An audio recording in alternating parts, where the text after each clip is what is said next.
जय हिंद सभी को। स्वागत है आप सभी का फिर एक बार मेरे साथ सीखने को कुछ नया।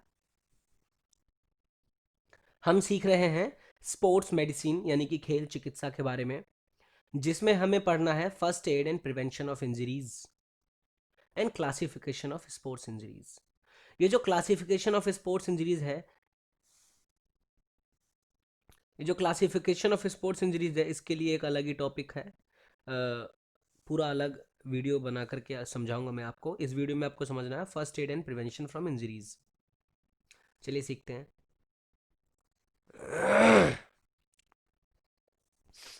खेल चिकित्सा के महत्व क्या है? खेल चिकित्सा के महत्व क्या है? देखिए, इससे खिलाड़ी को खेलों में चोटों से बचाव करने में मदद मिलती है। क्योंकि अगर उसको पता होगा कि आखिर चोट लग कैसे सकती है, तो वो उस चीज को करेगा नहीं ना, बच के रहेगा ना। आपको पता ही नहीं है कि चोट कैसे लग सकती है, तो जाहिर सी बात है आपको लगेगी ही लगेगी चोट। आपको पता है कि सामने गड्ढा है, उसमें गिर जाओगे, गिर के टांग टूट सकती है, तो आप उस तरफ नहीं जाओगे। पता होना चाहिए ना, तभी ही काम कर सकते हो आप। ठीक है, तो खिलाड़ी को खेलों में चोटों से बचाव करने में मदद मिलती है। खेलों में लगने वाले चोटों के बारे में खिलाड़ियों को अवगत कराना, उन्हें बताना कि आखिर ये चोट किस अंग से जुड़ा है, ये चोट किस अंग से जुड़ा है, इस चोट से आपके शरीर में क्या नुकसान हुआ है, कितना समय लगेगा इसको ठीक होने में, आपको कितना आराम करना चाहिए, कितनी कैसी खुराक लेनी चाहिए, ये सब कुछ इसी से पता चलेगा। खिलाड़ियों और कोच को प्राथमिक उपचार के बारे में जानकारी देना, क्योंकि प्राथमिक उपचार एक बहुत ही महत्वपूर्ण चीज है। अभी समझाता हूं इसके बारे में आपको। चोट लग जाने के उपरांत उस स्थिति से निपटने और बचाव करने में मदद करना, क्योंकि जब चोट लग जाती है तो जो सिचुएशन क्रिएट होती है, डैमेज हो गया आपके शरीर में, ज्यादा नुकसान हो गया, तो सबसे पहला काम है फर्स्ट एड यानी कि प्राथमिक उपचार देना। जानेंगे इनके बारे में। देखिए, causes of sports injuries and their prevention methods, यानी कि खेलों में चोट के कारण और उनके बचाव के तरीके, कि आखिर कैसे लग सकता है और क्या बचाव का तरीका है। सबसे पहला तरीका, लैक ऑफ स्पोर्ट्स फैसिलिटीज, खेल सुविधाओं का अभाव। जब खेल के लिए सुविधाएं, यानी कि एक अच्छा ग्राउंड ना हो आपके पास, अच्छे स्पोर्ट्स इक्विपमेंट्स यानी कि जैसे अच्छी बॉल ना हो, अच्छा क्रिकेट बैट ना हो, या फिर अच्छे शूज ना हो, इन चीजों का अभाव हो अगर, तो आपको चोट लगने की संभावना रहती। लैक ऑफ फिटनेस, अगर आप फिट नहीं हैं, आपके शरीर की क्षमता ठीक नहीं है, तो आपको चोट लगने की संभावना रहती है। इम्प्रॉपर वार्म अप, अगर आप सही से वार्म अप नहीं करते, आप शरीर को सही से गर्म नहीं करते, अपनी फ्लेक्सिबिलिटी को ठीक से उच्च सीमा तक नहीं लेके जाते हैं कोई भी खेल कंपटीशन कुछ भी करने से पहले, तो आपको चोट लगने की संभावना रहती है। चौथा, इम्प्रॉपर एडेप्टेशन एंड कंडीशनिंग, यानी कि शरीर का पर्याप्त अनुकूलन ना होना। अब देखो, पर्याप्त अनुकूलन का मतलब है कि आपका शरीर गर्म प्रदेश के लिए, यानी कि मान लो आप जून जुलाई की गर्मी में धूप में खेलने चले गए, लेकिन आपके शरीर को धूप की आदत ही नहीं है, और आप 1 घंटा खेल रहे हैं, तो क्या होगा, हो सकता है कि हीट एग्जॉशन हो जाए आपको, मतलब धूप की वजह से इतनी ज़्यादा थकान हो जाए कि बस ढेर हो जाओ, या फिर लू लग जाए आपको गर्मी की वजह से। आपका शरीर पर्याप्त तौर पे अनुकूलित नहीं होगा, तो आपको चोट लगने की संभावना है, चाहे वो गर्मी के लिए हो, चाहे सर्दी के लिए हो, किसी भी प्रकार के खेल के लिए हो। इम्प्रॉपर डाइट, अगर आप उचित रूप से आहार नहीं लेते, तो चोट की संभावना है, क्योंकि आपने आज ट्रेनिंग की और आप अच्छे डाइट नहीं लोगे, तो आपका शरीर ट्रेनिंग के प्रभाव से उभर कर आ नहीं पाएगा, और जब तक वो ट्रेनिंग के प्रभाव से उभरेगा नहीं, आपका शरीर पूरी तरह से तैयार होगा नहीं। आप फिर से खेलोगे, फिर से ट्रेनिंग करोगे, चोट लगने की संभावना और ज़्यादा बढ़ती चली जाएगी। इम्प्रॉपर ऑफिशिएटिंग, अनुचित रूप से खेल का संचालन, अगर जो ऑफिशियल्स हैं, रेफरी है, स्कोरर है, जो भी सामने देख रहा है कि फाउल हो रहा है कि नहीं हो रहा, रेफरी देखते हैं ना, फाउल हो रहा है कि नहीं हो रहा है, गलत तो नहीं खेला जा रहा, अगर वो ठीक से ना करें इस काम को, फाउल हो रहा है होने दें, तो क्या होगा, चोट की संभावना बहुत ज़्यादा बढ़ जाएगी। एक खिलाड़ी दूसरे खिलाड़ी को नुकसान पहुंचा देगा, नियमों का उल्लंघन करेगा, चोट लगेगी। नॉट फॉलोइंग द रूल्स, अगर हम नियमों का उल्लंघन करते हैं, नियमों का पालन नहीं करते, तो चोट लगने की खूब संभावना है। नियम कहता है कि हमारे पास प्रोटेक्टिव गियर्स भी होने चाहिए, यानी कि सुरक्षात्मक उपकरण होने चाहिए। जैसे क्रिकेटर के पास हेलमेट होना चाहिए, उसके हाथ में ग्लव्स होने चाहिए, शिन पैड होना चाहिए, फुटबॉलर के पास शिन गार्ड होना चाहिए, बॉक्सर को दांत बचाने के लिए टूथ गार्ड पहनना चाहिए, एल गार्ड पहनना चाहिए, प्रोटेक्टिव गियर्स पहनने चाहिए, और ये भी नियम होता है। ओवर यूज ऑफ मसल्स, मांसपेशियों का अति उपयोग। अगर आप जरूरत से ज्यादा ट्रेनिंग करते हैं तो भी आपके मांसपेशी इतनी ज्यादा थक जाती है कि फिर अब लोड नहीं ले पाती, तो लोड वो फिर हड्डियों तक, टेंडन्स तक, लिगामेंट्स तक पहुंचने लगता है, चोट की संभावना बढ़ जाती है। इम्प्रॉपर स्पोर्ट्स इक्विपमेंट्स, मतलब आप जिस इक्विपमेंट से खेलने की तैयारी कर रहे हैं या खेलने जा रहे हैं वो अगर ठीक ना हो, आप हेलमेट पहन रहे हैं क्रिकेट खेलने के लिए और आपका वो हेलमेट बेकार हो चुका है, टूट चुका है, तो वो चोट की संभावना बना देगा। हो सकता है जब बॉल लगे तो वो झेल ही ना पाए और खुद से ही आपको चोट मार दे। बॉल के चोट लगने से पहले हेलमेट ही चोट मार दे आपको, संभावना तो बहुत है। प्रेशर ऑफ कंपटीशन, जब कंपटीशन का दबाव होता है तो एक खिलाड़ी अपनी सीमा से अधिक मेहनत करके खेलने की कोशिश करता है, कई बार वो नियम भी तोड़ लेता है जीतने की चाहत में। तो कंपटीशन का दबाव इंसान को गलत करने के लिए मजबूर कर देता है या फिर अपने सीमा से अधिक करने के लिए मजबूर कर देता है, जिसके कारण भी चोट लगने की संभावना बढ़ जाती है। हिस्ट्री ऑफ प्रीवियस इंजरी, अगर आपको पहले कभी कोई चोट लगी है या पहले कभी हड्डी टूट चुकी है, पहले कभी लिगामेंट टूट चुका है, या फिर कोई भी ऐसी चोट लगी है पहले जो कि लंबे समय तक रही थी, अभी आप ठीक हुए हैं और पूरे अच्छे तरीके से ठीक नहीं हुए और खेलने उतर आए, तो भी आपको चोट लगने की संभावना अधिक रहती है। या कई बार ऐसी चोटें होती है कि ठीक होने के बाद भी आपकी क्षमता पूरी तरह से नहीं हो पाती।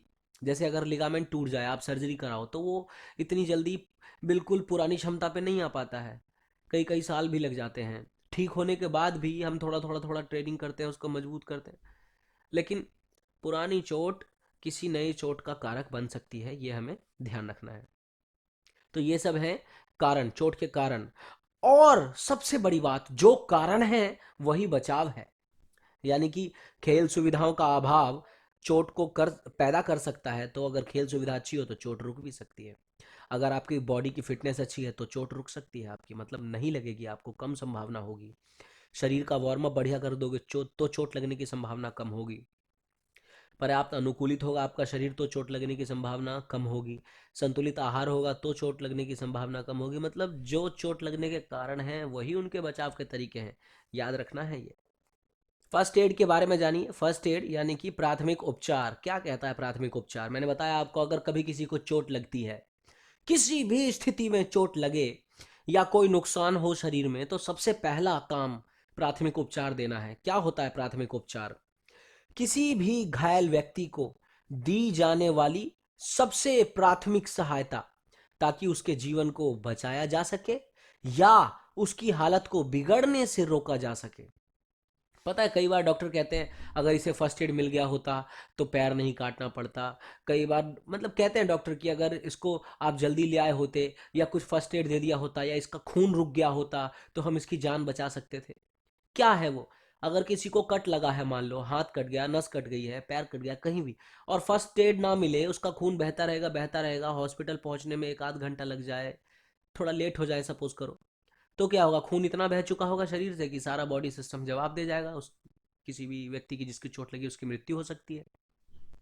और यही अगर कोई फर्स्ट एड दे दे, कस के टाइट करके बांध दे, वहां आइस का प्रयोग कर ले, खून रोक दे किसी तरीके से या खून का बहाव कम कर दे, तो हो सकता है कि आप हॉस्पिटल पहुंचने में अगर थोड़ा लेट भी हो जाओ तो भी उसकी जान बचाई जा सकती है। किसी की हड्डी टूट गई है, सपोज करो पैर की टूट गई है, हाथ की टूट गई है, सपोज करो पैर की टूट गई है, और अब हड्डी टूटने के बाद भी वो उसी पैरों से लंगड़ा लंगड़ा के अपने किसी से मदद मांगता है या हॉस्पिटल तक पहुंचता है, तो क्या होगा? जहां टूटी है वहां इम्पैक्ट बढ़ जाएगा, प्रभाव बढ़ेगा। हो सकता है कि वो हड्डी और ज्यादा टूट जाए, हो सकता है आसपास का मांस फाड़ दे। जब फ्रैक्चर हुआ था तब तो उसने मांस नहीं फाड़ा, लेकिन बाद में फाड़ दे। लेकिन अब वही अगर उसको फर्स्ट एड मिल जाए, अगर किसी की हड्डी टूटी है उस समय कोई उसको सपोर्ट करने के लिए वहां पर हो, उसको प्राथमिक उपचार दे दे, उसको स्ट्रेचर के थ्रू ले जाए, तो उसको नुकसान ज्यादा होने से बचाया जा सकता है। तो प्राथमिक उपचार बहुत बहुत महत्वपूर्ण है, ये भी भगवान की तरह काम करता है। किसी भी घायल व्यक्ति को दी जाने वाली सबसे पहली सहायता, सबसे प्राथमिक सहायता, उसे हम प्राथमिक उपचार कहते हैं। फर्स्ट एड के कारण घायल व्यक्ति की हालत खराब होने से बचती है, जिसके कारण उपचार होने पर वो जल्दी ठीक हो जाता है। समझे? अभी समझाया मैंने आपको। ट्रीटमेंट होगा तो कम ट्रीटमेंट करना पड़ेगा, पैसा भी कम खर्च होगा और वो जल्दी भी ठीक हो जाएगा। तो इसीलिए क्यों ना उसे फर्स्ट एड दे ही दिया जाए। चलिए कुछ फर्स्ट एड के बारे में जानते हैं हम। सबसे महत्वपूर्ण फर्स्ट एड की विधि जो सबसे कॉमन है वो है प्राइसेस, PRICES। पी माने प्रिवेंशन, माने बचाव। सबसे पहला काम तो यही है कि बचाव करो, चोट ना हो। उन चीजों को जानो जिससे चोट का बचाव किया जा सकता है। दूसरा है रेस्ट। अगर आपको चोट लग गई है तो आराम करो। बिल्कुल दिमाग में ज्यादा प्रेशर मत डालो, क्योंकि जितना ज्यादा चिंतित होगे, जितना ज्यादा प्रेशर पड़ेगा दिमाग पे, उतना ही ज्यादा आप संतुलन खो जाओगे, आपा खो जाओगे, कुछ से कुछ करने की कोशिश करोगे और अपने आप को और अधिक नुकसान पहुंचा लोगे। तीसरा है आइस, बर्फ से सिकाई करना। अगर चोट लग गई है, मोच आ गया है, सूजन हो गई है, खून बह रहा है, किसी भी कंडीशन में, मतलब हर कंडीशन में नहीं, पर अगर कट लग गया है, खून बह रहा है, खून नहीं रुक रहा, तो आप बर्फ लगाओ। बर्फ लगाने से क्या होगा, वहां की नसें जो है, आसपास की जो ब्लड वेसल्स हैं वो सिकुड़ जाती हैं, ब्लड का फ्लो कम हो जाता है, तो खून रोकने में आसानी होती है। ऐसे ही सूजन हो गई है, कहीं मोच आ गई है, खिंचाव हो गया है, अंदर मांस फट गया है, तो हल्का फुल्का बर्फ का प्रयोग करो। देखिए जहां पर सीधे सीधे बर्फ का प्रयोग नहीं करना होगा वो मैं बता दूंगा आपको। जैसे अगर जल जाए आपका, कहीं आग से जल जाए किसी कारण से, तो वहां पर सीधा बर्फ नहीं लगाना चाहिए, नुकसान हो जाता है। बाकी ऐसे जहां जहां प्रयोग करना होगा मैं आपको बताऊंगा। कंप्रेशन यानी कि दबाव, चोटग्रस्त भाग पर दबाव करना। जैसे मान लो गूमड़ निकल गया है, कॉन्ट्यूजन हो गया है, हड्डी पे चोट लग गई है, गोल सा टोला निकल गया है, तो उस चोट पर जितने जल्दी हो सके दबाव डालो, कपड़ा मोड़ के दो चार तह लगा करके और उसके ऊपर रख के दबाव डालो, ताकि सूजे नहीं ज्यादा। जितना ज्यादा वो सूजेगा उतना ज्यादा वहां पर फ्लूइड जमा हो जाएगा, तरल पदार्थ शरीर द्वारा पैदा होगा और जमा हो जाएगा, और उतना ही ज्यादा फिर दिक्कत होगी, दर्द भी महसूस ज्यादा होगा, ठीक होने में भी अधिक समय लगेगा। तो सूजन से रोक लेना चाहिए दबाव डाल के। फिर है एलिवेशन। एलिवेशन का मतलब होता है जिस भी भाग में चोट लगी है उस भाग को दिल से ऊपर, हृदय से ऊपर उठा के रखना, ताकि उसमें ब्लड का सप्लाई धीरे हो जाए, क्योंकि हृदय के नीचे वाले हिस्से में ब्लड का सप्लाई तेज रहता है। अगर आप लेट गए हैं तो हाथ को ऊपर उठा लीजिए या पैर को ऊपर उठा लीजिए, या सिर पे चोट लगी है तो सिर को भी किसी तरीके से ऊपर उठा के रखिए, ताकि ब्लड का सप्लाई उसमें धीरे रहे। जितना धीरे ब्लड का सप्लाई होगा उतना ही कम सूजन होगी और कम दर्द होगा। हाँ, बाद में फिर हमें ब्लड का सप्लाई तेज करना पड़ता है। जब आप प्राथमिक उपचार देने के बाद इलाज विलाज करोगे, उसको दवाई वाई खाओगे, तब तुम्हें चाहिए कि ब्लड का सप्लाई उस एरिया में अच्छे से हो, ताकि खून अपने साथ एंटीबॉडीज ले जाए, बीमारी से लड़ने की चीज़ें ले जाए, ईंधन ले जाए, शरीर में जो पचा हुआ भोजन है, प्रोटीन ले जाए, ताकि जिस जगह निर्माण होना है उस जगह निर्माण हो। लेकिन शुरू में रोकने की ज़रूरत पड़ती है ताकि दर्द कम हो, सूजन कम हो। और सबसे लास्ट है सपोर्ट। जिस भी भाग में चोट लगी है, अगर वो ज़्यादा क्षतिग्रस्त हो गया है, पैर टूट गया है, हाथ टूट गया है या कट लग गया है, तो उस भाग को सपोर्ट की ज़रूरत होती है। एक आध लकड़ी का टुकड़ा लगा के बांध दो उसके साथ, ताकि लकड़ी के टुकड़े के साथ वो हिले नहीं। स्लिंग बोलते हैं उसको, स्लिंग। ठीक है, ध्यान रखना है इन चीज़ों को। अब देखिए, फर्स्ट एड फॉर कॉन्ट्यूजन, यानी कि गूमड़ निकलने पर, गूमड़ यानी कि चोट लगने पर सूज जाता है छोटा सा, गूमड़ निकलने पर क्या प्राथमिक उपचार होना चाहिए। देखिए, आइस द ब्रूस, बर्फ लगाओ। बर्फ लगाने से दर्द कम होगा, सूजन भी कम होने में फायदा है, क्योंकि बर्फ बर्फ लगाओगे दर्द कम होगा, वहां पर ब्लड का सप्लाई कम हो जाएगा तो दर्द कम हो जाएगा ऑटोमेटिक। और फिर बर्फ का काम खत्म होता ही फिर वहां पर प्रेशर डालो ताकि सूजन भी कम हो। ठीक है। बर्फ लगाओ, मतलब टॉवल में लपेट के लगाओ या सीधा आइस पैक है आपके पास, ऐसे लगाओ कि चमड़ी न जल जाए। कपड़े में लपेट के ही लगाते हैं ज़्यादातर। और बर्फ कितनी देर तक लगाते हैं, कम से कम 10 मिनट, 10 से 20 मिनट तक लगाना चाहिए। और इसे बार बार रिपीट करो पूरे दिन। समझे? एक दिन तक रिपीट करो या 2 दिन तक रिपीट करो, जैसे ज़रूरत हो, लेकिन 48 घंटे तक देते हैं लोग। उसके बाद फिर गर्म ठंडा या उपाय देते हैं, मतलब थोड़ा गर्म भी सेकते भी हैं और थोड़े ठंडे से भी सेकते हैं। इस तरीके से करते हैं, दवाई लेते हैं। पर 2 दिनों तक आइस थेरेपी देनी चाहिए। ठीक है ना? जिस जगह ब्रूज हुआ है उसको दबाओ ताकि स्वेलिंग कम हो, और इलास्टिक बैंडेज लपेट सकते हो। ठीक है ना? देखो यहाँ दिखा रखा है किस तरीके से बर्फ लगा रहे हैं, कपड़ा लपेट के, लगभग 10 मिनट। जिस हिस्से में ब्रूज हुआ है यानी कि कॉन्ट्यूजन हुआ है, गूमड़ निकला है या नील पड़ गया है, समझे, उस हिस्से को उस हिस्से को थोड़ा ऊपर उठा के रखो ताकि उसमें ब्लड का सप्लाई कम हो जाए। और जिस हिस्से में ब्रूज हुआ है उस हिस्से को रेस्ट पे रखो और आइस पैक लगाते रहो। ये है फर्स्ट एड ब्रूज का। उसके बाद अपना डॉक्टर जो इलाज उपचार देता है आपको वो करिए, दवाई खाइए ताकि ठीक हो। फिर ये देखिए, फर्स्ट एड फॉर फ्रैक्चर। अगर हड्डी टूट गई है तो क्या फर्स्ट एड प्रयोग किया जाएगा। सबसे पहला काम है, dough not apply tourniquet. Tourniquet का इस्तेमाल नहीं करना चाहिए। टॉर्निक्वेट होता है ना, लपेट के गांठ लगा देते हैं ताकि लोग सोचते हैं कि यहाँ पर खून का बहाव कम हो जाएगा और थोड़ी सी राहत मिल जाएगी फ्रैक्चर से। ऐसा नहीं, टॉर्निकेट नहीं लगाना है। देखो, टॉर्निकेट अगर आपको समझ में नहीं आ रहा तो मैं बताता हूँ। ज़्यादातर लोग सांप काटने में प्रयोग करते हैं, इतनी जोर की गांठ मारते हैं उसमें, उस जगह कि वहाँ बिल्कुल खून का सप्लाई बंद करने का इरादा होता है। वो भी गलत है, सांप काटने पे भी नहीं करना चाहिए ये काम। क्योंकि लोगों को पता होता ही नहीं है कि कितना जोर से गांठ मारना है, वहाँ पर नहीं मारना है, कितना करना है। और इस चक्कर में लोग नुकसान ज़्यादा कर जाते हैं फायदे की जगह। ठीक है। Apply pressure if bleeding. अगर फ्रैक्चर इतना जोरदार हो गया है कि वो मांस फाड़ के बाहर निकल गया है, तो वहां पर, या फिर मतलब खून निकलने लगा है अगर, तो आप समझिए कि वहां पर आपको प्रेशर थोड़ा सा लगाना होगा कपड़ा डाल करके ताकि ब्लीडिंग को रोका जा सके। और जिस जगह हड्डी टूटी है वहां पर स्प्लिंट का प्रयोग करिए। स्प्लिंट का मतलब होता है छोटी छोटी लकड़ी के दो तीन टुकड़े लगा करके, और तब रुमाल से, रस्सी से, किसी चीज से बांध दीजिए ताकि उस टूटे हुए अंग पर सपोर्ट मिल सके। देखिए, ये देखिए किस तरीके से लकड़ी के चौकोर टुकड़े लगा के टेप लगा दिया है ताकि उस हिस्से पर गति कम हो जाए, उस हिस्से को सपोर्ट मिले जब तक आप डॉक्टर के पास पहुंचे तैयार होकर। तब तक भाई डॉक्टर के पास पहुंचना ज़रूरी है, क्योंकि डॉक्टर ही यहाँ पर प्लास्टर करेगा या फिर आपको दवाई देगा दर्द की या जो भी है। तो उसके पास पहुंचने तक, या डॉक्टर आपके पास पहुंचे तब तक, ये चाहिए कि आपके उस हिस्से में कम से कम गति हो और वो हिस्सा बचाया जा सके। First aid for dislocation. जैसे हड्डी टूटती है, उसका थोड़ा कम हिस्सा होता है, हड्डी उतरना या खिसकना। इस पर भी क्या फर्स्ट एड करना चाहिए, क्या करना चाहिए क्या नहीं करना चाहिए, दोनों ध्यान रखिए। सबसे पहला क्या है, सपोर्ट द इमोबिलाइज्ड एरिया। मतलब जहां से हड्डी खिसक गई है उसको सपोर्ट लगाइए, जैसे मैंने अभी आपको बताया। या तो आप कपड़े का सपोर्ट लगाइए या फिर स्प्लिंट लगा के सपोर्ट लगाइए, है ना, लकड़ी के टुकड़े लगा करके बांध के सपोर्ट लगाइए। कुछ तो ऐसा करिए जिससे सपोर्ट हो और वो हिस्सा हिले कम। Elevate injured area if possible. अगर चोट लग गई है तो उस हिस्से को उठा के रखिए ताकि वहां पर ब्लड सप्लाई कम हो। आइस पैक लगाइए, कोल्ड कंप्रेस, यानी कि ठंडा जेल वाला पैक लगा करके दबा के रखिए ताकि कुछ देर तक दर्द से राहत मिले आपको, सूजन भी कम हो। Treat for shock. इसका मतलब है कि अगर कोई मानसिक रूप से झटके में आ गया, सदमे में आ गया, तो पहले उसको मानसिक रूप से सदमे से बाहर निकालिए ताकि वो नॉर्मल हो सके। और do not try to relocate the injured part. कभी भी हड्डी उतरने के बाद एक्शन हीरो बनकर उसको वापस अपनी जगह पर डालने की कोशिश नहीं करनी चाहिए। कहीं फिल्मों में देखकर लोग सोचते हैं अच्छा फिल्मों में उतर गया, और वो एक झटका मार के अपना सेट कर लेते हैं और दोबारा से तैयार हो जाते हैं। ये काम कभी नहीं करना रियल लाइफ में।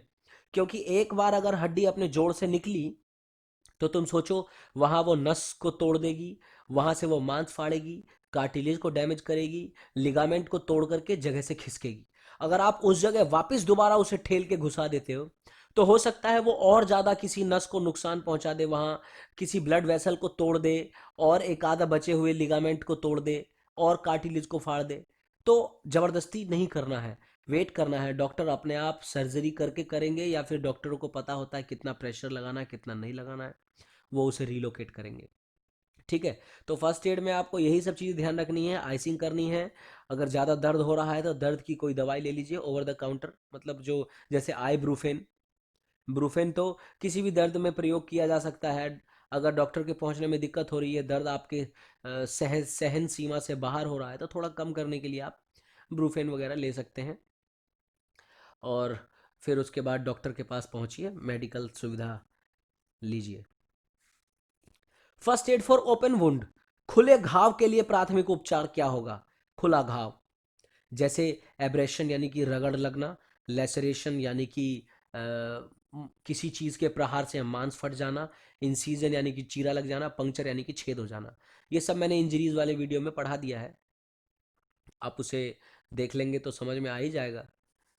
फिर सबसे पहला काम, वॉश योर हैंड्स, हाथों को धोइए, ताकि आप जब अपने घाव का खुद इलाज करें या फर्स्ट एड दें तो आपको इन्फेक्शन ना होने की संभावना कम हो जाए।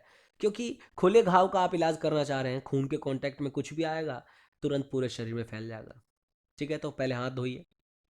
स्टॉप ब्लीडिंग, खून निकलने को रोकिए। खून बह रहा है तो रोकने की कोशिश करिए। अगर कोई छोटा मोटा कट लगा है तो वो अपने आप ब्लीडिंग रुक जाएगी। अगर कोई बड़ा है, भारी कट है, तो आपके पास उपाय है, बर्फ़ लगाइए या फिर उस जगह कपड़ा, रुई, कॉटन इस्तेमाल करिए और दबाव बनाइए थोड़ा सा, ताकि खून निकलना रुक जाए, कम हो जाए। ठीक है ना। क्लीन द वुंड, घाव को धोइए पानी से, और कुछ इस्तेमाल मत करिए, क्योंकि क्या पता सर्फ साबुन कोई चीज़ आप इस्तेमाल करें उससे जले। घाव को पहले पानी से धोइए और फिर उसके बाद एंटीबायोटिक या पेट्रोलियम जेली कुछ भी है जो आपके पास मौजूद है वो लगाइए। क्रीम मौजूद है, क्रीम लगाइए। फिर घाव को ढक दीजिए रुई से या किसी हल्के सूती साफ कपड़े से जिसमें इन्फेक्शन की संभावना ना हो।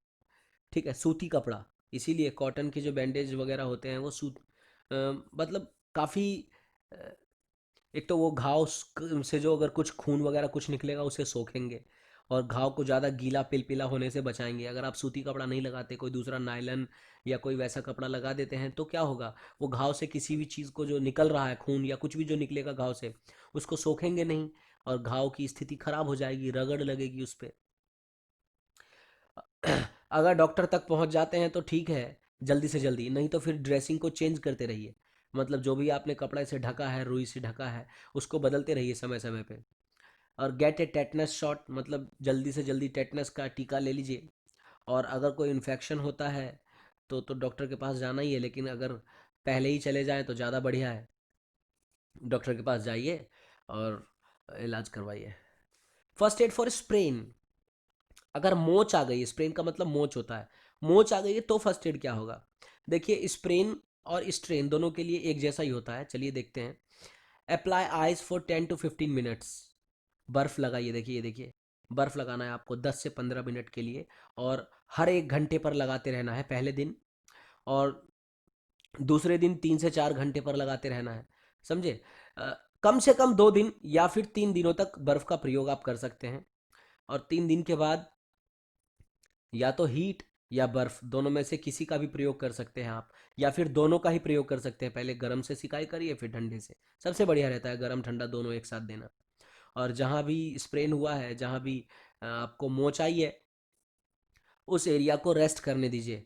3 दिन, 4 दिन, 5 दिन, जितने दिन में आपको लगे कि अब आपका पूरी तरह से ठीक हो गया है। राइस वाला तरीका लगाइए। इसमें पी गायब है, पी माने प्रिवेंशन। आप चोट लगी गई है तो क्या बचाव, तो पी हटा के बाकी RICE सारे, और आर रेफरल, रेफरल एक्स्ट्रा लगा दिया। रेफरल का मतलब किसी डॉक्टर के पास दिखा लीजिए जा करके। ठीक है, बर्फ से सिकाई करिए पहले, फिर वहां पर गर्म पट्टी बांधिए ताकि गर्माई बनी रहे और दबाव पड़ता रहे ताकि सूजन कम से कम हो। और उस हिस्से को थोड़ा शरीर से, मतलब हृदय से उठा के रखिए ताकि ब्लड का सप्लाई कम रहे। फिर 1-2 दिन बाद उसको फिर अपना नॉर्मली रखिए ताकि उसमें ब्लड का सप्लाई ठीक से हो और वो जल्दी से जल्दी ठीक हो जाए। फिर फर्स्ट एड फॉर स्ट्रेन, खिंचाव हो जाए उसके लिए क्या फर्स्ट एड यूज़ होगा। इसमें भी वही बात है, 10 से 15 मिनट के लिए बर्फ़ लगाइए, 1-1 घंटे पर लगाते रहिए पहले दिन, दूसरे दिन 3-3, 4-4 घंटे पर, और ये 2 या 3 दिनों तक करिए। 3 दिन के बाद गर्म और ठंडा दोनों की थेरेपी दीजिए और आराम करिए। ये सेम स्ट्रेन में भी होता है। स्प्रेन और स्ट्रेन में अंतर क्या होता है, ये इसका जो दूसरा पार्ट है स्पोर्ट्स इंजरीज वाला, उसमें आपको साफ साफ समझ में आ जाएगा, मैंने डिटेल में एक्सप्लेन किया है।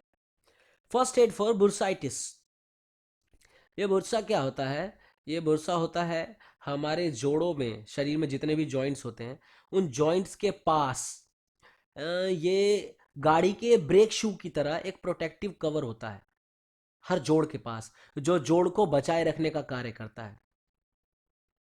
अब इस पे चोट लग जाए और इसमें सूजन हो जाए तो क्या करना है, बिल्कुल वैसा ही जैसा अभी आपने पीछे पढ़ा। बर्फ लगाइए ताकि आपकी स्वेलिंग कम हो, वो भी शुरू के 48 घंटों तक।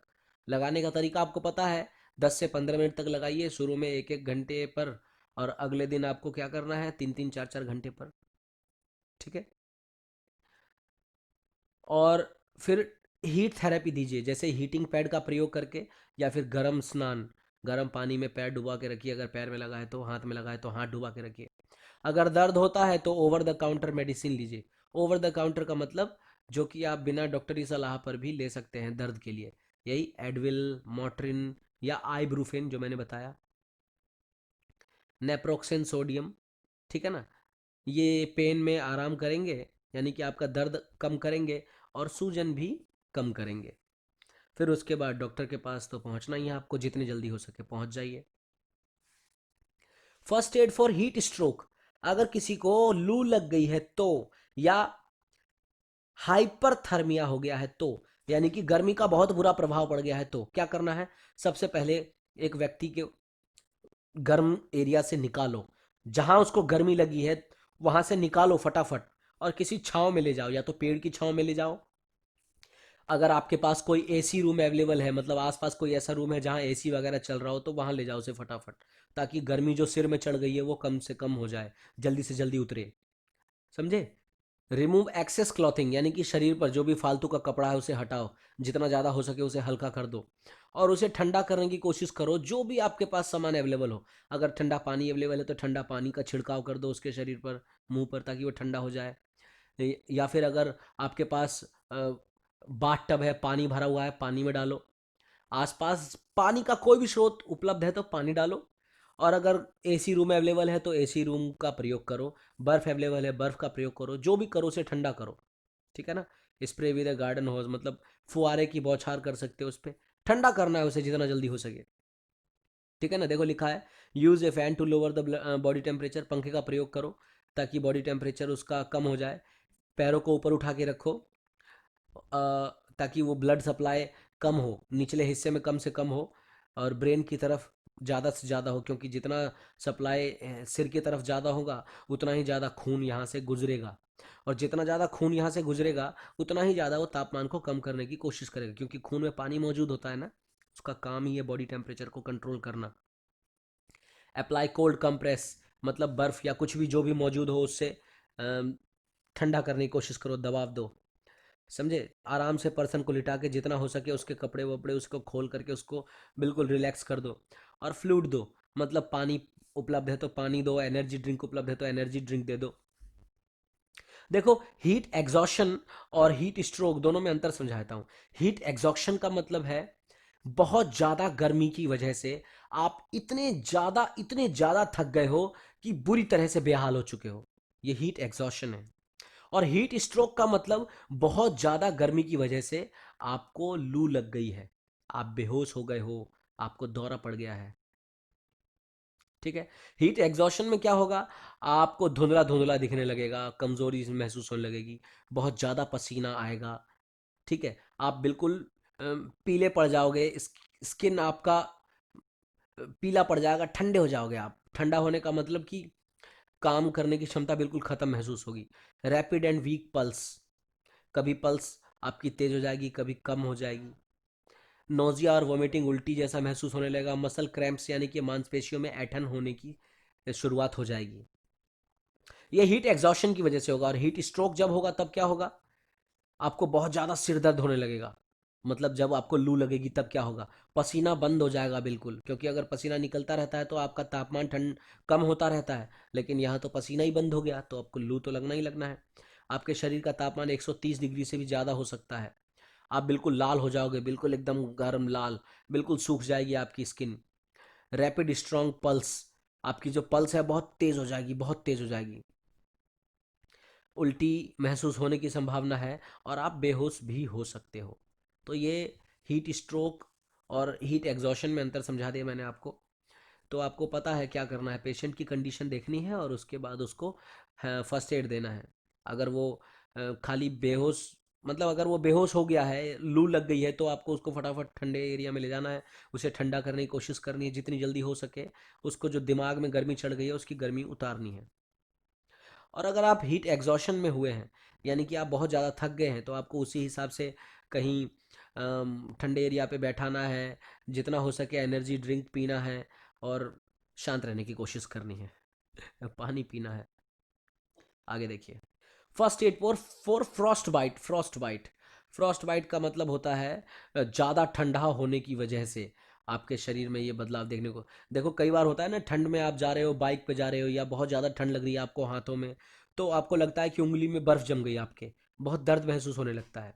या कभी आप बर्फीले प्रदेश में घूम रहे हो और वहाँ पिकनिक मनाने गए हो, वहाँ पर आपको फ्रॉस्ट बाइट हो सकता है। फ्रॉस्ट बाइट में उंगलियाँ नीली पड़ सकती हैं, या फिर पीली भी पड़ सकती हैं, सफ़ेद भी पड़ सकती हैं। तो जब भी आपको फ्रॉस्ट बाइट हो जाए तो क्या करना है, आपको जिस भी एरिया में फ्रॉस्ट बाइट हुआ उसको गर्म करने की कोशिश करिए। आपको हल्का हल्का गर्म करना है, बिल्कुल खौलाना नहीं है, एकदम गर्म खौलते पानी में नहीं डालना, या बिल्कुल आग के ऊपर नहीं रखना है। हल्का, देखो 40 डिग्री का तापमान है इस पानी में, इसमें डुबा के रखिए, ताकि धीरे धीरे आपका नॉर्मल टेम्परेचर पे आए।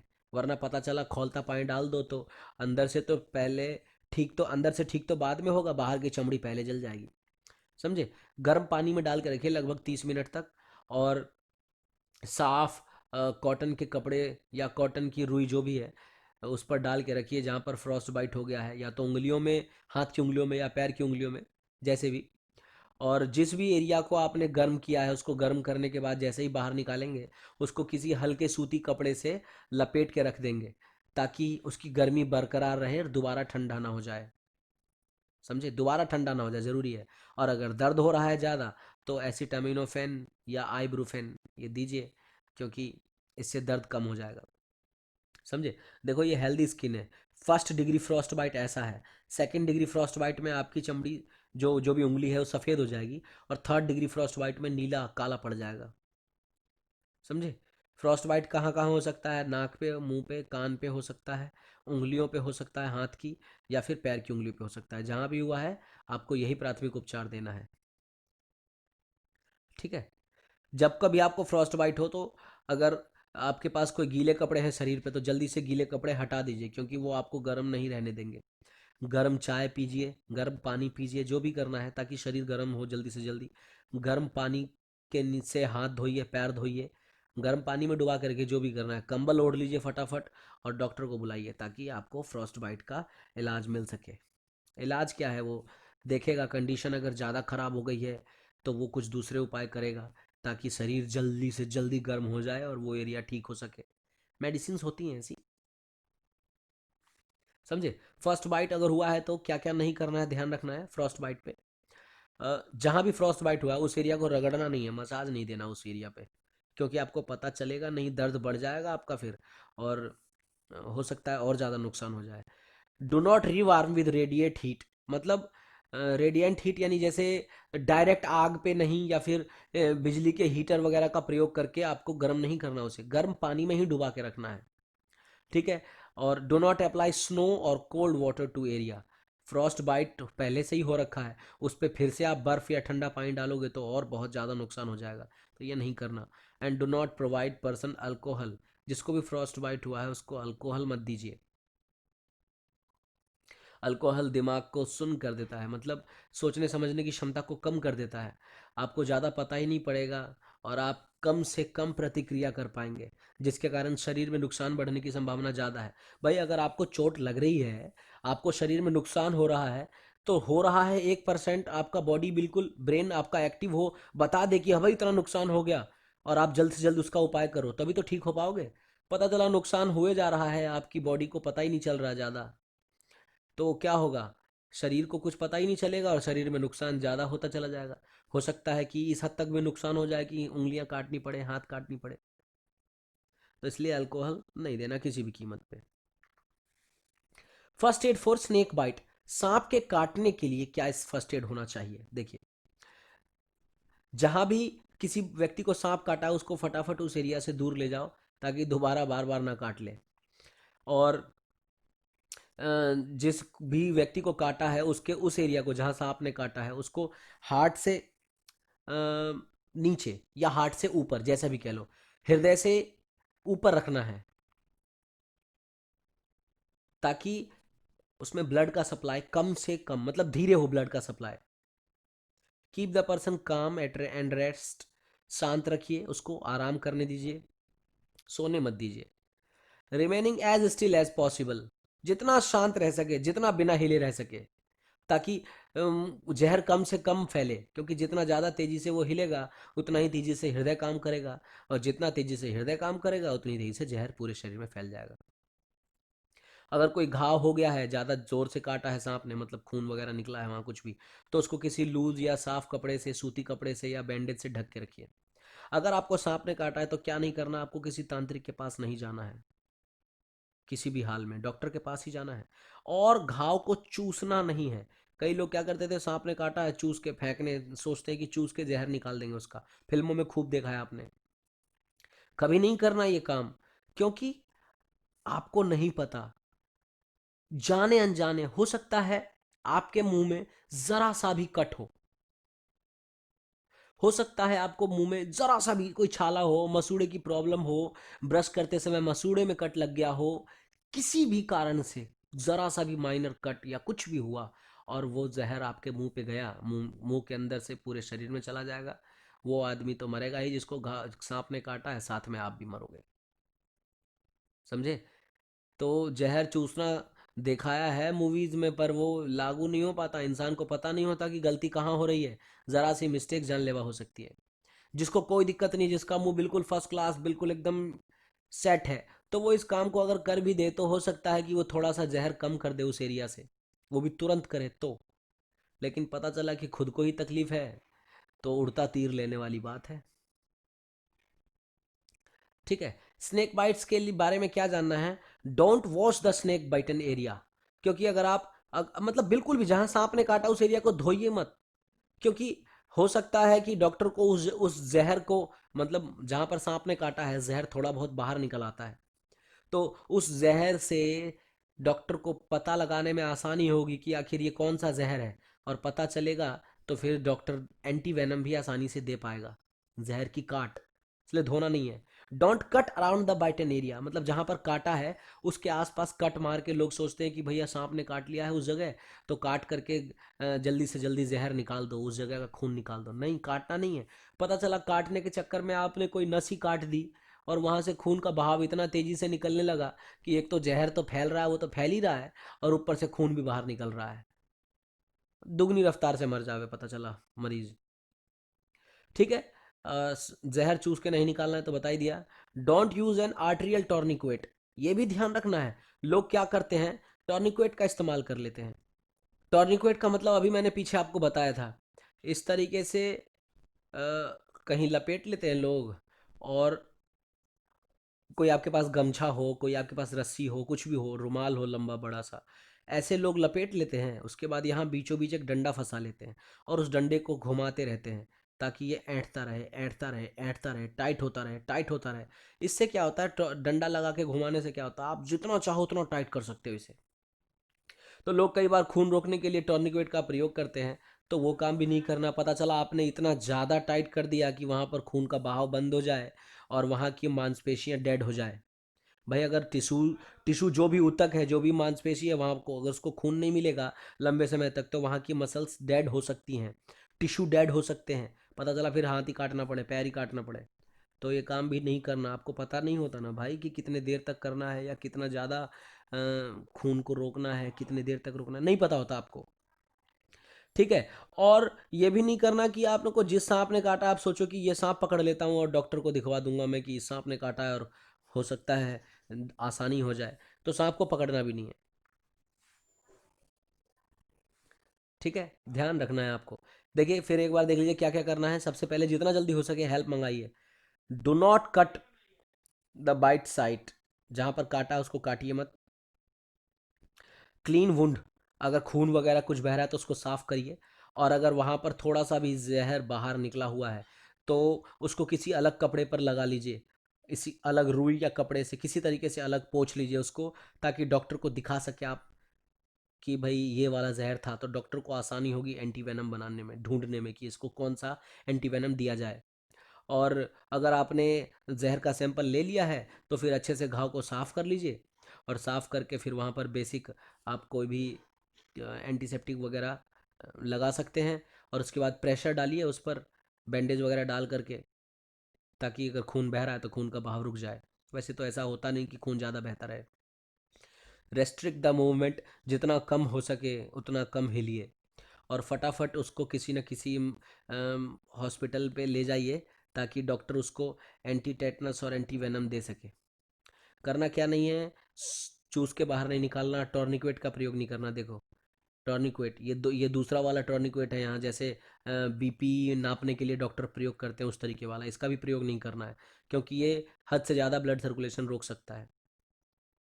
और जिस भी भाग को काटा गया है उस हिस्से को ज़्यादा उठा के मत रखिए, क्योंकि उठा के रखने से वहाँ से जल्दी खून हृदय की तरफ, देखो खून का सप्लाई उस एरिया में कम जाएगा, लेकिन उस एरिया से खून का सप्लाई हृदय की तरफ जल्दी जाएगा, और हमें ये नहीं चाहिए।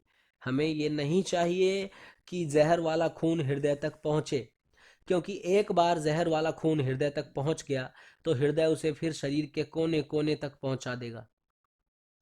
तो ये नहीं चाहिए हमें। और कोई दर्द वगैरह की ऐसी कोई दवाई भी नहीं लेनी, कोई एस्पिरिन, कोई पेन रिलीवर्स कुछ नहीं लेना। क्यों? क्योंकि ये ब्लड पर अलग तरीके से कार्य करते हैं, और सांप का जहर भी ब्लड पर उसी तरीके से कार्य कर रहा होता है। भाई सांप का जहर ब्लड पर कोई और तरीके से कार्य कर रहा है, ब्लड को गाढ़ा कर रहा है या पतला कर रहा है, जो भी है वो जहर का अपना काम है, डॉक्टर समझेंगे।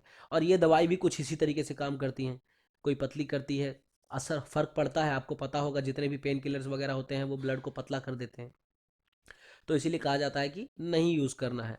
और क्रिटिकल टाइमिंग 30 मिनट की होती है, यानी कि 30 मिनट के अंदर अंदर आपको मेडिकल फैसिलिटी अवेलेबल करा लेनी है, समझे, ताकि जान को बचाया जा सके। आगे देखिए, first aid for dog bite. अगर कोई कुत्ता काट लेता है तो क्या फर्स्ट एड करना चाहिए?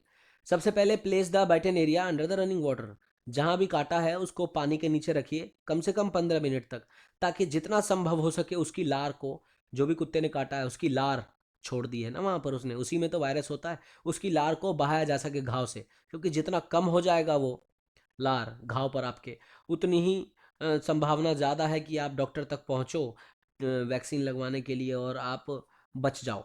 तो जितना ज़्यादा पॉसिबल हो सके पानी के नीचे रखिए, प्रेशर वाले पानी के नीचे, धार के नीचे, ताकि लार को बहाया जा सके। और जिस भी एरिया पे काटा है उसको फिर साबुन से या डिटर्जेंट से धो करके साफ कर लीजिए, कोई एंटीसेप्टिक लगाइए, और फिर उसके बाद फटाफट डॉक्टर के पास पहुंचिए ताकि वो आपको एंटी रेबीज़ का वैक्सीन दे दे।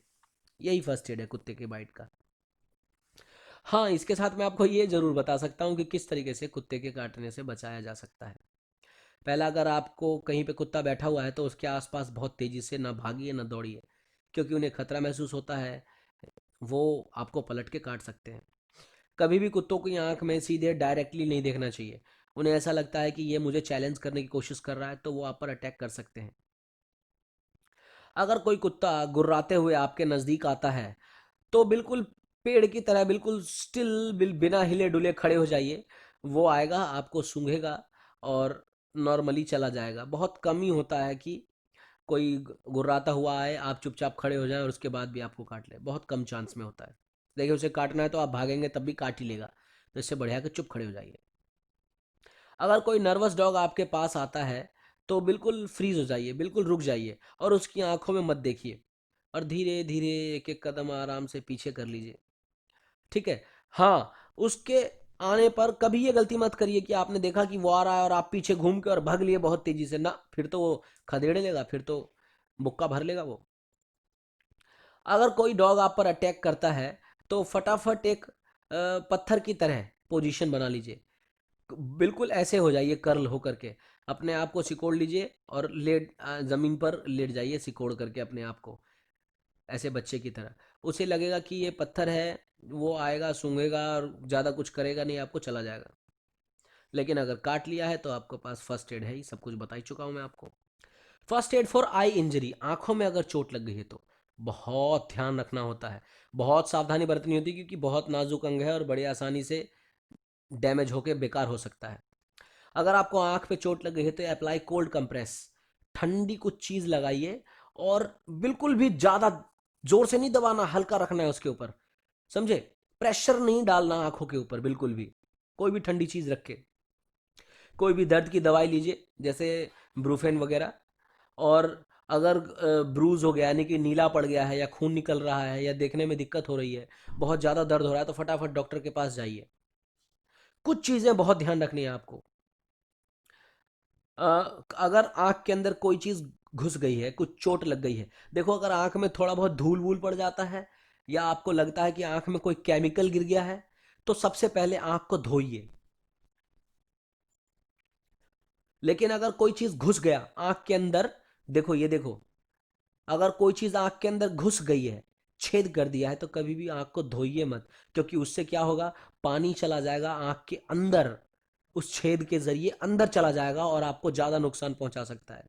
तो कभी भी आंख में कोई चीज छेद कर गया है तो कभी पानी से आंख मत धोइए। और ना ही कोशिश करिए कि जो चीज छेद करके अंदर धंस चुकी है उसे बाहर निकाला जाए, कभी नहीं। क्योंकि क्या, अगर आप उसे बाहर निकालोगे तो आंख के अंदर जो भी लिक्विड होता है वो सब उस छेद से बाहर आ जाएगा और पूरी तरह से आंख डैमेज हो जाएगी। तो आपको किसी भी कीमत पर यह काम नहीं करना है। फिर उसके बाद थर्ड पॉइंट में आपको क्या करना है, cover the I with a rigid shield without applying pressure. मतलब कुछ ऐसा डालिए जो कि आपकी आंख को ढक दे लेकिन प्रेशर ना पड़ने दे बिल्कुल, और फटाफट डॉक्टर के पास जाइए। देखिए समझाता हूं मैं आपको। देखिए इस तरीके से, देखिए आप ग्लास रख दिया, कोई कटोरी रख दी, कुछ कप रख दिया और इस तरीके से टेप वगैरह लगा दिया ताकि प्रेशर भी ना पड़े, कुछ अंदर ना चला जाए। ऐसे अगर करेंगे, कोई चीज़ आंख के अंदर धंस गई है तो ऐसे करना ठीक नहीं है। हाँ चोट लग गई है, गुम चोट है, नील पड़ गया है, कुछ ऐसा है तो आप कर सकते हैं ऐसा। पर अगर कोई चीज़ आंख के अंदर घुस गई है, धंस गई, तो ऐसा मत करिए, ऐसा करिए। और अगर आपके आंख के अंदर कोई केमिकल चला जाता है या फिर कोई धूल चला गया, धूल का पार्टिकल चला गया, कोई ऐसी छोटी मोटी हल्की फुल्की चीज़ चली गई है आंख में जिसकी वजह से आंख में जलन हो रही है या फिर आपको खुजली महसूस हो रही है, चुभने सा महसूस हो रहा है, तो आपको आंख धोना है। जितना ज़्यादा हो सके पानी से आंख धोना है। क्योंकि उससे क्या होगा, जो भी चीज़ आपके आंख में गया है, केमिकल गया है, कोई भी केमिकल गया है या फिर कोई भी धूल या कोई भी ऐसी चीज़ गई है, तो वो आंख से बाहर निकल जाएगी पानी के जरिए और आपके आंख में नुकसान होने की संभावना बिल्कुल कम हो जाएगी। देखो यहाँ टेस्ट ट्यूब बना है, दिखा रहा है कि कोई केमिकल चला गया तो आपको क्या करना है। 10 मिनट 15 मिनट तक आंख को धोते रहिए, अच्छे से धोते रहिए टैप के नीचे डाल करके, ताकि सारा का सारा केमिकल आंख से बह जाए, सारा धूल जो भी कुछ है आंख से निकल जाए और आपकी आंख को नुकसान ना हो। ठीक है ना। सबसे पहला काम है, सबसे पहला फर्स्ट एड है पानी डालना। लेकिन कब, जब आंख के अंदर कोई चीज धंसी नहीं हो तब। धंस गई है तो फिर ये करना है जो आपको बताया। First aid for dehydration. अगर आपके शरीर से पानी कम हो गया है बिल्कुल, तो क्या करना है आपको। पहला फर्स्ट एड है, डॉक्टर के पास तो जाना नहीं है, जितना ज्यादा हो सके पानी पियो। और कैफिनेटेड ड्रिंक मत पियो, कॉफी मत पियो, चाय मत पियो, कोल्ड ड्रिंक मत पियो, कोई भी कार्बोनेटेड ड्रिंक मत पियो, कोई अल्कोहलिक ड्रिंक मत पियो, क्योंकि ये शरीर से पानी को कम कर देते हैं, ये और डिहाइड्रेट करते हैं आपको। ठीक है। कोई सॉल्ट टैबलेट मत लो, ये सब चीज़ें मत लो। अगर आप डिहाइड्रेट हो गए हो तो, पानी की कमी हो गई शरीर में, सिर्फ पानी पियो, सादा पानी। समझे। जो भी टाइट कपड़े हैं वो हटा दो शरीर से, कोई भी अननेसेसरी कपड़ा हटा दो, पीपी वगैरह पहन रखा है सब हटा दो, क्योंकि ये सब पानी निकालते हैं, पसीना निकालते हैं, सब कुछ हटा दो। बहुत बहुत ज़्यादा हीट हो गया है शरीर, या बहुत ज़्यादा पानी शरीर से चला गया है, तब इलेक्ट्रोलाइट रिप्लेसमेंट करो। इलेक्ट्रोलाइट रिप्लेसमेंट का मतलब है ओआरएस का घोल बना के पियो, नींबू नमक और चीनी वगैरह का पानी का घोल बना करके पियो, ताकि शरीर से इलेक्ट्रोलाइट की पूर्ति हो सके। ठीक है। देखो आपके शरीर में 70% पानी है, ये तो आप जानते ही हैं। तो देखिए, हड्डियों का 24% पानी से बना है, चमड़ी का 80% पानी से बना है, खून का 85% पानी से बना है, ब्रेन का 75% पानी से बना है, फेफड़ों में 90% पानी से बना है, मसल्स आपके 75% पानी से बने। तो पानी तो बहुत इंपॉर्टेंट है। अगर आपको डिहाइड्रेशन हो जाता है, कैसे पता चलेगा कि डिहाइड्रेशन हो गया है। चक्कर आना, डार्क यूरिन, आपका यूरिन जो है बहुत बहुत ज़्यादा पीला हो जाएगा, बहुत ज़्यादा प्यास लगेगी, मुंह सूख जाएगा पूरा, सिर दर्द महसूस हो सकता है और ज़रूरत से ज़्यादा थकान महसूस होगी। तो ये सिम्टम दिखाता है, ये लक्षण दिखाता है आपके शरीर में पानी की कमी है। तो जितना पॉसिबल हो सके पानी पी करके अपने आप को रीहाइड्रेट करिए। फर्स्ट एड फॉर बर्न्स, अगर कहीं जल जाए तो क्या फर्स्ट एड प्रयोग करना है। देखिए, जिस भी एरिया पे जलन हुई है, मतलब कोई भी एरिया जो भी जला है, आपको उसको पानी के नीचे रखना है 20 मिनट तक, किस पानी के नीचे? ठंडे पानी के नीचे, मतलब कूल वाटर के नीचे रखना है, कोल्ड वाटर के नीचे नहीं। मतलब बहुत ज्यादा ठंडे पानी के नीचे नहीं रखना, याद रखिए। और बर्फ का तो प्रयोग करना ही नहीं है, क्योंकि इससे और ज्यादा नुकसान हो जाएगा, समझे। हल्का बिल्कुल कूल पानी रखना है उसके ऊपर, या फिर कोई ऐसी कूल करने वाली चीज रखनी है, जेल वाली, जिससे आपको दर्द में थोड़ी राहत मिले। ठीक है, कोई भी रिंग, कोई टाइट चीज, कुछ भी जो भी पहन रखा है आपने, जिस एरिया पे जल गया है उस एरिया से हटाइए, जितना जल्दी हो सके उस एरिया से हटा दीजिए, सूजन होने से पहले। और ध्यान रखिए, जलने के बाद जो छाले पड़े हैं उसे फोड़ना नहीं है। समझा चुका हूं मैं आपको इंजरीज वाले टॉपिक में, कि छाले जब बन जाते हैं तो उनके अंदर एंटीबायोटिक लिक्विड होता है, वो मतलब उसके अंदर एंटी माइक्रोबियल प्रॉपर्टीज होती हैं। वो छाले के नीचे जो नई चमड़ी का निर्माण होना होता है, उसको बैक्टीरिया वगैरह से, किसी भी प्रकार के इन्फेक्शन से बचाने का कार्य करती है। तो आपको छाले तो कभी फोड़ने नहीं चाहिए, कभी उसका लिक्विड बहाना नहीं चाहिए। देखिए, अगर सनबर्न हो गया है, देखो वही काम है, पानी के नीचे रखो, ठंडे पानी के नीचे, कोई एंटीबायोटिक क्रीम वगैरह लगाओ ताकि उसमें इन्फेक्शन ना हो। और कूल कंप्रेस, मतलब कोई भी ठंडी चीज़ या फिर कपड़े को पानी में भिगो के, ठंडे पानी भिगो के लपेट दो उसके ऊपर। कोई दर्द की दवाई ले लो, एलोवेरा जूस लगाओ, क्योंकि ये थोड़ा ठंडा करती हैं। लेकिन ध्यान रखना है, क्या नहीं करना आपको? तेल का प्रयोग या फिर बटर वगैरह का प्रयोग नहीं करना है। एग वाइट का प्रयोग, लोग कहते हैं कि भाई अंडे को फोड़ के उसके अंदर का भाग लगाओ, उससे भी जला हुआ ठीक हो जाता है, ये सब नहीं करना है। टूथपेस्ट का प्रयोग भी नहीं करना है, क्योंकि उसमें बेस होता है, नुकसान पहुंचा सकता है। हाँ, टूथपेस्ट लोग लगा लेते हैं कि भाई टूथपेस्ट लगाने से वहां पर आपको हल्का, क्योंकि मेंथोल वगैरह होता है उसमें, हल्का हल्का ठंडा महसूस होता है, आप लगा लेते हैं, पर ये ठीक करने का उपाय नहीं है, याद रखना है, करना नहीं है आपको।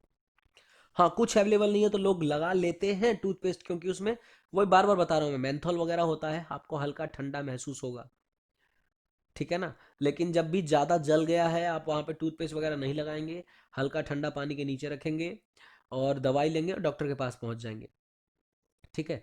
हाँ, बर्फ का प्रयोग नहीं करेंगे और बिल्कुल चिल्ड पानी का प्रयोग भी नहीं करेंगे, ठीक है। अगर आग लग गई है, कपड़ा पहन रखा है आपने, कपड़े में आग लग गया है, फटाफट जमीन पे लेट जाइए और रोल करने लगिए, लुढ़कने लगिए, ताकि आग बुझ जाए। या फिर आसपास कोई कंबल मौजूद है तो कोई कंबल उड़ा लीजिए, या किसी और को लगी है आग तो उसके ऊपर कंबल डाल दीजिए, ताकि आग बुझाई जा सके। और फटाफट शरीर पे जितने भी कपड़े हैं वो सब हटा दीजिए, कोई भी गहने वगैरह जो भी है हटा दीजिए, वरना सूजन हो जाएगी तो वो गहने फंस जाएंगे, फंसने का मतलब बिल्कुल चिपक जाएंगे उस चमड़ी से, फिर हटाने में बहुत दिक्कत होगी, ठीक है। और ठंडा करिए पानी के नीचे, ठंडे पानी के नीचे लगभग 20 मिनट तक। और कोई भी हल्का सूती कपड़ा, बिल्कुल उसको पानी में भिगा के उसको ठंडा करके उसको ढकिए, ताकि जो भी हिस्सा जल गया है उसको सेफ रखा जा सके। देखिए, दिखा दे रहा हूँ मैं आपको, फर्स्ट डिग्री बर्न, जब भी कभी फर्स्ट डिग्री बर्न होता है ना, इसी में अगर आप टूथपेस्ट वगैरह प्रयोग कर लेते हैं, तो आपको लगता होगा कि अरे क्या बता रहे हैं सर यार, मैंने तो जले हुए पे टूथपेस्ट लगा लिया था, बड़ा आराम हो गया। वो आपको फर्स्ट डिग्री बर्न पे ही महसूस हुआ होगा, क्योंकि इस पे ज़्यादा तकलीफ होती नहीं है। आप टूथपेस्ट लगा लेते हैं, उसके अंदर का मेंथॉल या कूलिंग जो होता है वो आपको ठंडक का एहसास दिलाता है, और उसके बाद आप उसे लगा छोड़ देते हैं पूरे पूरे दिन, 1 दिन 2 दिन आप उसको छेड़ते नहीं हैं, शरीर अपना घाव भरने की प्रक्रिया चालू कर देता है, आपका ठीक हो जाता है। पर वो सेकंड डिग्री बर्न पे ठीक नहीं है, थर्ड डिग्री बर्न पे तो बिल्कुल ठीक नहीं है। थर्ड डिग्री में मतलब बिल्कुल जल के काला हो गया, भुन गई चमड़ी, ठीक है। कभी मत करना इस काम को। First aid for seizure, seizure का मतलब किसी को मिर्गी आ जाए, किसी को दांत लगने लगे, दांत जाबड़ी भींचना, जबड़े लॉक हो जाते हैं, ऐसी कोई सिचुएशन रहे तो क्या करना है? जल्दी से उस व्यक्ति को फर्श पर आराम से लिटा देना है, या खुद लेट गया तो अच्छी बात है। और जो भी व्यक्ति है, जो भी फर्श पे लेटा है, उसको करवट पे डाल देना है, मतलब एक साइड पे डाल देना है, करवट तो आप समझते ही हैं। और जो भी आसपास की ज़मीन के आसपास कुछ भी हार्ड या शार्प चीज़ है जो उसको नुकसान पहुंचा सकती है, हटा देना है फटाफट। सॉफ्ट और बिल्कुल फ्लैट करके कंबल मोड़ माड़ के, या फिर तौलिया वगैरह मोड़ माड़ के, या जैकेट कुछ भी है मोड़ के उसके सिर के नीचे रख देना है। आई ग्लास जो उसने आंख में पहन रखा होगा उसे हटा दीजिए, और दूसरे लोगों को उससे दूर कर दिए, ताकि हवा आती रहे और सांस लेने में उसको आसानी हो। कोई भी हार्ड और शार्प चीज़ जो भी उसके शरीर में भी है या आसपास है, सब कुछ हटा दीजिए। अगर वो जमीन पर लेटा है या कुछ भी वो मूवमेंट कर रहा है, उसका हाथ पांव कांप रहा है अगर, मिर्गी के दौरे पड़ रहे हैं, तो आप ये मत कोशिश करिए कि उसको हाथ पांव उसका दबा दीजिए, रोक दीजिए उसको कि भाई ये हिल रहा है इसका हिलना रोको, मत करिए। वो जैसा वाइब्रेट कर रहा है उसको करने दीजिए, ठीक है। उसको करवट पे इसलिए लिटाते हैं, इसलिए लिटाते हैं ताकि सांस बिल्कुल क्लीन रहे, चलती रहे। करवट लिटाने पे सांस लेना आसान रहता है। घड़ी देखिए कि कितने देर तक उसे दौरा आया, और उसके बाद फिर अ, अगर वो होश में आ जाता है तो उसको बताइए कि भाई इतनी देर तक तुम्हें दौरा दौरा आया था, क्या तुम रेगुलरली इसके आदी हो, मतलब अक्सर तुम्हें हो जाता है क्या, या कोई तुम्हारी दवाई है या कुछ ऐसा है, डॉक्टर के पास ले जाइए जो भी मदद करनी है। हाँ, अगर उसके जबड़े लॉक हो गए हैं तो अपनी मर्जी से उसके मुंह में कुछ भी डाल के जबड़े खोलने की कोशिश मत करिए, या उसके मुंह में कुछ डाल के आप ये कोशिश मत करिए कि मैं उसकी मिर्गी बंद कर दूंगा, समझे। ये सब काम करने की कोशिश मत करिएगा, क्योंकि हमें पता तो होता नहीं है कि किस तरीके से उनके दांत खोलने हैं। आप जोर लगाने की कोशिश करेंगे, पता चला उसको कोई नुकसान पहुंचा दें, उसका जबड़ा फाड़ दें, उसका मसूड़ा फाड़ दें, दांत तोड़ दें उसके, तो या फिर और कोई आई सॉकेट आँख के आसपास कोई चोट पहुंचा दे, नाक पे चोट पहुंचा दे, तो आप मत करिएगा। ये काम डॉक्टर को छोड़ दीजिएगा, वो एक्सपर्ट होते हैं, वो करते हैं, ठीक है ना। तो देखिए क्या जो भी अभी समझा है वो सब यहाँ पर बाय पिक्चर देख लीजिए। सिर के नीचे कुछ डालिए, जल्दी जल्दी टाइट कपड़े खोल दीजिए, उसको साइड में घुमा दीजिए ताकि यह सांस ले आसानी से। समय देखिए कि कितने देर उसको दौरा पड़ा रहा। कुछ भी उसके मुंह में मत डालिए, और उसकी कोई आईडी वगैरह देखिए, क्या उसको दौरे पड़ने की बीमारी है, क्या उसकी कोई दवाई है उसका पुराना रिकॉर्ड क्या है, अगर उसकी आईडी पे या कुछ ऐसा उसके पास लिखा हो कि भाई कब होता है ना किसी को अचानक से दौरा पड़ने लगता है, तो वो अपनी जेब में अपनी दवाई भी रखते हैं, अपनी आईडी रखते हैं, ताकि कोई दूसरा व्यक्ति देखे कि भाई इसको तो दौरा पड़ता है, इसकी जेब में दवाई है, फटाफट ये दवाई खिला दो इसको, या फिर ये जैसे ही होश में आए दवाई खिला दो इसको, समझे। तो आप उसकी हेल्प कर पाएंगे। उसको ज़मीन पर पकड़ के मत रखिए, दबा के मत रखिए। जैसे ही सीज़र ख़त्म होता है उसको पूछिए कि क्या हम आपकी कोई मदद करें। तो अब तक मैंने जो भी आपको सिखाया आप सीख गए होंगे, और मुझे उम्मीद है कि आप इसको तैयार कर लेंगे अच्छे से। मेरे साथ जुड़े रहिए, सीखते रहिए। तब तक के लिए जय हिंद।